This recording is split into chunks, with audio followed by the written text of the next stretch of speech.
India इसमें कोई शक नहीं है कि एक ग्रोइंग इकोनॉमी है और उसने बड़ा पिछले चंद सालों में अपनी इकोनॉमी को स्ट्रॉन्ग किया है। और मतलब सिर्फ वेपन्स के हवाले से नहीं, आईटी की अगर हम बात करें, सॉफ्टवेयर की हम बात करें, तो दुनिया में उसका एक लेवल है। तो मैं ये चाहता हूँ कि इंडिया के साथ हमारी जो है ना वो जंग हथियारों की नहीं होनी चाहिए, हमारी उनके साथ जंग होनी चाहिए इंफॉर्मेशन टेक्नोलॉजी के हवाले से। हमारे मीडिया बाउंड है, ये चीज वो पॉलिटिशियन ने उनको बाउंड किया हुआ है। अगर वो इस तरह की खबरें नहीं फैलाएंगे तो उनके जो लाइसेंस है वो कैंसिल कर दिए जाएंगे।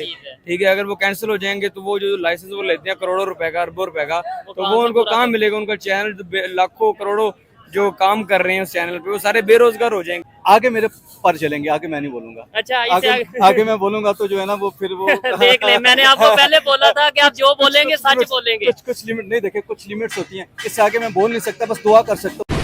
नमस्कार, मैं हूं ईतम नादर और आप देख रहे हैं नेशन व्यू। दोस्तों, भारत आज एजुकेशन में इतना आगे बढ़ चुका है कि पाकिस्तान के जो पढ़े लिखे लोग हैं, जो समझदार हैं, वो भारत की तारीफ किए बिना नहीं रहते। ऐसा ही वीडियो हम आपको आज लेकर आए हैं। वीडियो रियल एंटरटेनमेंट टीवी का है, चलिए देखते हैं।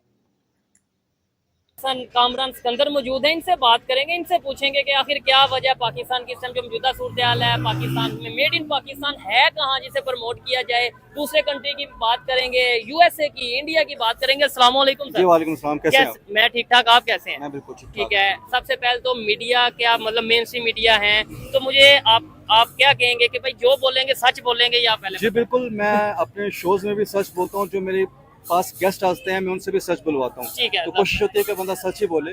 और आपको पता है कि मीडिया पे इतना ज्यादा सच चलता नहीं, लेकिन मैं कोशिश करता हूँ कि अपने प्रोग्राम से। लेकिन इस वीडियो में आपने सब सच बोल डन हो गया। ठीक है। सबसे पहले मुझे बताएं, पाकिस्तान में मेड इन पाकिस्तान को क्यों नहीं प्रमोट किया जाता? देखिए, इसकी वजह ये है कि हमारी जो हैं प्रोडक्ट्स या हमारे जो मैन्युफैक्चरर्स हैं वो अब इतना नीचे गिर चुके हैं, उन्होंने अपनी क्वालिटीज़ इतनी गंदी कर ली हैं कि कोई भी इन पे ट्रस्ट नहीं करता।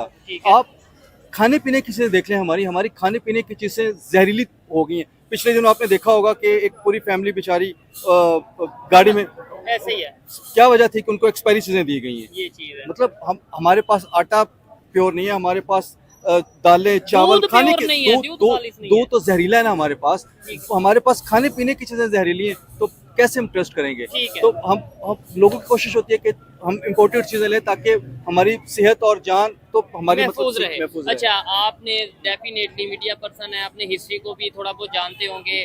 1947 से लेके आज 2024 तक इंडिया पाकिस्तान के दरमियान एक बड़ी बात बताई जाती है कि जी अमेरिका पाकिस्तान और इंडिया को लड़वाता है और अपने हथियार बेचता है, ऐसे ही बताया जाता है। जी बिल्कुल, ये लेकिन इसमें मतलब ज़ाहिर सच भी है, इसमें तो कुछ नहीं। लेकिन अब ये है कि इंडिया उल्टा अमेरिका को अपना डिफेंस जोन है, वो वेपन जोन है, वो एक्सपोर्ट करने जा रहा है। आपको ये सुन के कैसा लगेगा कि वो देखिए जी, इंडिया इसमें कोई शक नहीं है कि एक ग्रोइंग इकोनॉमी है और उसने बड़ा पिछले चंद सालों में अपनी इकोनॉमी को स्ट्रॉन्ग किया है। और मतलब सिर्फ वेपन्स के हवाले से नहीं, आईटी की अगर हम बात करें, सॉफ्टवेयर की हम बात करें, तो दुनिया में उसका एक लेवल है। तो मैं ये चाहता हूँ कि इंडिया के साथ हमारी जो है ना वो जंग हथियारों की नहीं होनी चाहिए, हमारी उनके साथ जंग होनी चाहिए इंफॉर्मेशन टेक्नोलॉजी के हवाले से। हमारी मतलब सॉफ्टवेयर हम उनसे बेहतर बनाए या उनसे हम कुछ सीखें।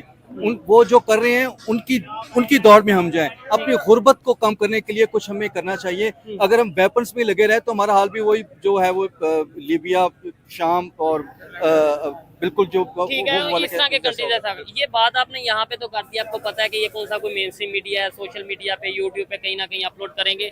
यही सेम चीज आप मेन स्ट्रीम मीडिया पे कह सकते हैं कि भाई हमें इंडिया से जंग नहीं करनी। मेन स्ट्रीम मीडिया पे तो ये दिखाया जाता है दुश्मन कंट्री है, मेन स्ट्रीम मीडिया पे ये बताया जाता है जी वो ऐसे हैं, हिंदू हैं। लेकिन आपको लगता है कि यही सेम चीज हमें मेन स्ट्रीम मीडिया पे भी बताने की जरूरत है कि भाई ये सोच को बदलो, जंग वाली बात से आगे निकलो, उनसे सीखो, उनके साथ मिलके कुछ काम करो। सर, मैं तो मैं सैटेलाइट टेलीविजन के लिए होस्टिंग करता हूँ, प्रोग्राम करता हूँ, तो मैं तो उधर भी कहता हूँ कि हमें अपने जो हमसायों के साथ है वो बना के रखनी है। उनके साथ हमने जो है ना वो इंपोर्ट एक्सपोर्ट करनी है।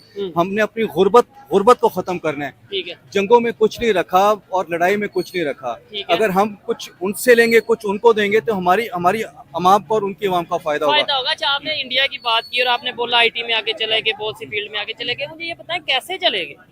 मतलब 1940 ये एक बड़ा सवाल है ना, 1947 में इकट्ठे सफर स्टार्ट किया, कैसे वो आगे चले गए आईटी में, डिफेंस में? एजुकेशन उन्होंने अपनी एजुकेशन पे बहुत तवज्जो दी है और एजुकेशन में वो बहुत आगे हैं, हमसे बहुत आगे हैं, वो 100 साल आगे हैं एजुकेशन में। आप अच्छा, देखते इंडिया सर एजुकेशन में हमसे बहुत आगे है, इसमें कोई शक नहीं है। ठीक है, एजुकेशन में वो हमसे बहुत आगे है, तो यही वजह है कि वो अब पूरी दुनिया में 80% सॉफ्टवेयर वो एक्सपोर्ट कर रहे हैं, इंडिया एक्सपोर्ट कर रहा है। दुनिया की तमाम बड़ी कंपनीज इंडिया में और इन तमाम बड़ी कंपनीज के सीईओ आपको इंडिया से ही मिलेंगे, इसमें कोई शक नहीं है। तो हमें भी अपनी एजुकेशन को स्ट्रॉन्ग करना है, अपनी जो यंग जनरेशन है उनको एजुकेशन की तरफ लाना है, उनको आईटी की तरफ लाना है। नफरत से निकलेंगे तो हमारा कुछ सर्वाइवल है, अदरवाइज बहुत मुश्किल है। इसमें पॉलिटिशियंस का कितना हाथ है? क्या आपको लगता है कि पॉलिटिशियंस चाहते हैं कि ये नफरतें खत्म हो, ये जो सा इंडिया पाकिस्तान, ये कश्मीर, ये हिंदू मुस्लिम, ये कंसेप्ट खत्म हो, ये पॉलिटिशियंस चाहते हैं? आगे मेरे पर चलेंगे, आगे मैं नहीं बोलूंगा। अच्छा, आगे मैं बोलूंगा तो जो है ना वो फिर वो देख ले, मैंने आपको पहले बोला था कि आप जो बोलेंगे सच बोलेंगे। कुछ लिमिट नहीं, देखे कुछ लिमिट्स होती हैं, इससे आगे मैं बोल नहीं सकता, बस दुआ कर सकता हूँ कि हमारे पॉलिटिशियंस को भी ये ख्याल है कि हमने जो है तो ना, इसका मतलब फ्रीडम ऑफ स्पीच हमें उस तरीके से नजर नहीं आता कि हम सोशल मीडिया के लिए भी रिकॉर्ड नहीं कर पाते। नहीं, बस दुआ कर सकते हैं, दुआ कर सकते हैं। आप कुछ कहना चाहेंगे ओवरऑल, क्या समझते हैं पाकिस्तान में हम मेड इन पाकिस्तान को क्यों नहीं प्रमोट कर रहे? मतलब एक चीज है हम पाकिस्तान के प्रोडक्ट्स को प्रमोट करें, दुनिया में एक्सपोर्ट करें। जैसे कि कामरान भाई ने कहा कि हमारी क्वालिटी का मेयार इतना गिर चुका है जिसकी वजह से हमारी प्रोडक्ट इतनी उसको प्रमोट नहीं किया जा सकता। अगर हमारी प्रोडक्ट को प्रमोट किया, उसका मेयार अच्छा किया जाए तो बाकी मुल्कों में भी हमारी जो प्रोडक्ट है उसको सेल कर सकती हैं। ये मेयार ही नहीं पूरा करते तो ये सेल कैसे करेंगे, कौन इनको खरीदेगा? ऑलरेडी एक हादसा हुआ, उस पर पूरी फैमिली मर चुकी है, ठीक है। इसी वजह से वो एक्सपायरी चीजें बेचते हैं, ठीक है, उसमें कोई देखने वाला नहीं है, ठीक है। अच्छा, ऐसी सूरत में मीडिया का क्या रोल होना चाहिए? मीडिया को सच बताना चाहिए, अवाम को अवेयर करना चाहिए, मतलब बताना चाहिए। देखिए, आपका नाम क्या है? सुहेब भाई, आप बड़ा अच्छा काम कर रहे हैं और मेरी दुआ है कि आपके प्रोग्राम्स को, आपके शो को मिलियंस व्यूज मिले, क्योंकि आप सच दिखाना चाह रहे हैं और सच उगलवाना चाह रहे हैं। बहुत अच्छी बात है। मैं चाहता हूँ कि हमारा जो दूसरा मेन स्ट्रीम मीडिया भी है वो भी सच लेके आए और पॉजिटिविटी आगे लेके आए। हम देखते हैं कि अब हम फायर वाइल का सामना क्यों कर रहे हैं, क्योंकि झूठ बहुत फैलाया जा रहा था। इसमें कोई शक नहीं है कि हमारे सोशल मीडिया पे बहुत ज्यादा मतलब झूठ को और प्रोपेगेंडा को और प्रोपेगेंडिस्ट इतने पैदा हो गए थे कि फायर वाइल हमें लगाना पड़ी, इंस्टॉल करवाना पड़ा। लेकिन आप बताएं, जो मेन स्ट्रीम मीडिया चले, नो डाउट जो ये बात करें कहीं ना कहीं ठीक कर रहे हैं कि सोशल मीडिया पे भी बहुत से ऐसे झूठ, बहुत सी ऐसी फेक न्यूज जो उनसे वो अपलोड कर दिए जाते हैं, कोई भी थंबनेल लगा के अपलोड कर दिया जाता है। लेकिन मेन स्ट्रीम मीडिया जो कर रहा है, मेन स्ट्रीम मीडिया पे भी फायर वाल लगा दो, फिर मतलब मेन स्ट्रीम मीडिया सच बोल रहा है 100%? नहीं, बिल्कुल नहीं, 100%। देखिए, मैं तो खुद उस चीज का हिस्सा हूँ, तो बहुत कुछ होता है, बड़ी चीजें कॉम्प्रोमाइज करनी पड़ती हैं और दुनिया में जो हमारे जो मीडिया ऑनर हैं, मालकान हैं, उनको बहुत सी चीजों पे कॉम्प्रोमाइज करना पड़ता है। ठीक है, क्या करे? चलें, खैर हम उस बात पे जाते ही नहीं। मेन स्ट्रीम मीडिया क्या करे? मेन स्ट्रीम मीडिया बाउंड है, ये चीज वो पॉलिटिशियन ने उनको बाउंड किया हुआ है। अगर वो इस तरह की खबरें नहीं फैलाएंगे तो उनके जो लाइसेंस है वो कैंसिल कर दिए जाएंगे, ठीक है। अगर वो कैंसिल हो जाएंगे तो वो जो लाइसेंस वो लेते हैं करोड़ों रुपए का, अरबों रुपए का, तो वो उनको कहाँ मिलेगा? उनका चैनल लाखों करोड़ों जो काम कर रहे हैं उस चैनल पे वो सारे बेरोजगार हो जाएंगे। तो मेन स्ट्रीम जो मीडिया है वो बाउंड है, वो लिमिटेड है, वो नहीं कर सकती। और ये आपको सुन के शायद अब हैरत नहीं होगी, क्योंकि बहुत से लोग ये हकीकत जानते हैं कि भाई पाकिस्तान में चैनल तो दूर की बात, अगर कोई इंडिविजुअल, कोई जर्नलिस्ट मेन स्ट्रीम मीडिया पे बैठ के कोई सच बोलने की कोशिश करता है, कोई भाई कामरान जैसे भाई या कोई भी अगर ऐसा करने की कोशिश करता है तो उसे वार्न कर दिया जाता है। वो फिर नहीं समझे तो उसके बाद उसे ये कहा जाता है भाई आप घर बैठे, हमें इस तरह के पर्सन की जरूरत ही नहीं है, घर बैठे या फिर शुमाली इलाका जात की सैर करें। ठीक है। यहाँ पर एक कॉल आती है, उस कॉल के बाद वो बंदा ही नहीं नजर आता आपको, ये चीज ठीक है। तो आप पूछ रहे थे मीडिया कैसे रोल प्ले कर सकता है? मीडिया उन फैक्ट्रीज को एक्सपोज कर सकता है जो इस तरह की घटिया मेयारी प्रोडक्ट बनाती हैं, जिनमें मेयार ही नहीं है, उनको एक्सपोज करे, उनको बताए, वहाँ पर रेड डलें, वहाँ पर इस तरह की फैक्ट्री को सील किया जाए। इस तरह अपना मीडिया एक अच्छा पॉजिटिव वाइटल रोल प्ले कर सकती है। और फिर पूरी दुनिया में देखे ना, हमारे इधर कोई क्वालिटी प्रोडक्ट बनेगी, चाहे वो खाने में हो, चाहे वो डिफेंस इक्विपमेंट्स के हवाले से हो, चाहे वो पहनने के हवाले से कोई कपड़े हो, जब क्वालिटी प्रोडक्ट बनेगी तो पूरी दुनिया में उसकी डिमांड होगी। अब जाहिर सी बात है, आप कोई शर्ट लेना चाहते हैं, अगर वो उसमें क्वालिटी नहीं होगी तो आप कैसे परचेज करेंगे? जब क्वालिटी होगी तो कोई बायर परचेज करेगा। तो ये जो क्वालिटी का म्यार है इसको इंक्रीज करना चाहिए। ठीक हो गया, मुझे बड़ा अच्छा लगा भाई से बात करके, इनसे बात करके भी अच्छा लगा। लास्ट में मुझे कोई एक मैसेज देना चाहिए as a journalist as a media person देखने वालों को सच कोई ऐसी बात कि यार पाकिस्तान में ये चेंज आ जाए तो कहीं ना कहीं कुछ चीजें बेहतर हो सकती हैं। बिल्कुल जी, मैसेज यही है आप भी कि तो सोचते होंगे ना बैठ के कि यार ये चीज बदल जाए, पाकिस्तान में ये चीज बदल जाए तो बेहतरी की तरफ जाए। मैसेज मेरा यही है कि बस एजुकेशन को जो है ना वो प्रमोट करना चाहिए, और जबरदस्त। एजुकेशन में जो रियल एजुकेशन है और फेक हमारी हिस्ट्री नहीं। Yes yes fake history, real education, और आईटी की तरफ और ई कॉमर्स की तरफ हमारे जो यंगस्टर्स हैं उनको आना चाहिए, ठीक है। और आईटी ही है जो पाकिस्तान की किस्मत और तकदीर बदल सकती है। देखा दोस्तों किस तरह से पाकिस्तानी भारतीय एजुकेशन की तारीफ कर रहा है और कह रहा है कि भारत हमसे 100 साल आगे है। पाकिस्तान से एजुकेशन में भारत 100 साल आगे है। हम भारत का मुकाबला कभी कर ही नहीं सकते। हमारे यहाँ तो एजुकेशन नाम की कोई चीज़ ही नहीं है।